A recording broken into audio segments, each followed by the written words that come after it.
စကားပြောတဲ့နေရာတည်းမှာဇက်ပြက်အောင်ပြောတဲ့လူတွေဗျဇက်ပြက်တဲ့ပြိတ္တာဟိုဘက်ကဇက်ကနေဟောဒီဘက်ကပြာသူလာကြီးနှမ်းရိုးပုံကို2ယောက်ထဲမီးရှို့ပြီးတော့စကားပြောတာမီးလှုပ်ရဲ့3ယောက်နားထောင်4ယောက်နားထောင်နောက်10ယောက်5ယောက်190နဲ့ဟာဘာတော့ဟာဆိုပြီးဝိုင်းလာတာသူတို့2ယောက်ပြောတဲ့စကားနားထောင်တော့ဇက်လူမရှိဘူးတခင်ဇက်ပြက်အောင်ပြောတဲ့လှတော်သားကြည့်လေတရားနာပြိတ္တာသူတို့နားမှာပေါက်တော်ရွာဆိုတာရှိအဲ့ဒီပေါက်တော်ရွာမှာစာပြန်မွဲကြီးကျက်သားတံပေါင်းနဲ့ကိုတော်ကြီးဖန်ကတ်ကျက်သားတံပေါင်းနဲ့ကတ်တော့ပြောတယ်အလိုလေးကွာလို့ဆိုတယ်အလိုလေးကသိပ်သုံးအလိုလေးကွာတဲ့စာပြန်မွဲဆိုလို့သွားကြည့်ပါလက်ကတ်တော့ဘုန်းကြီးအေးကိုကွာတဲ့ဘုန်းကြီးကျက်သားနဲ့ကတ်တာဒါဘုန်းကြီးအေးတဲ့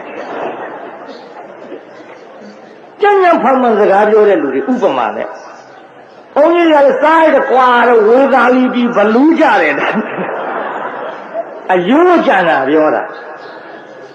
စကားပြောဥပမာမပါဘဲမပြောဘူးကျွတ်တော့ကမေးကြည့်တယ်ခင်ဗျားတို့ဥပမာမပါဘဲမပြောတတ်ဘူးလားလို့ဆိုတော့အိုးတပည့်တော်တို့ကဥပမာမပါဘဲပြောရလှဲမီးတို့စီးရတဲ့အတိုင်းပဲဥပမာကပါလား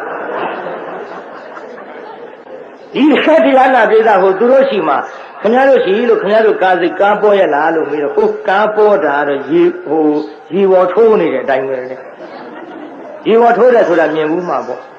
အသားတွေလက်သမားတွေရေပေါ်ထိုးတာဒီတိုင်းတဲ့တဲ့သွားတာမဟုတ်ဟောဒီလိုရှည်ထိုးနောက်နေကားတွေပေါ်တာပြောရေပေါ်ထိုးနေတဲ့အတိုင်းပဲလေ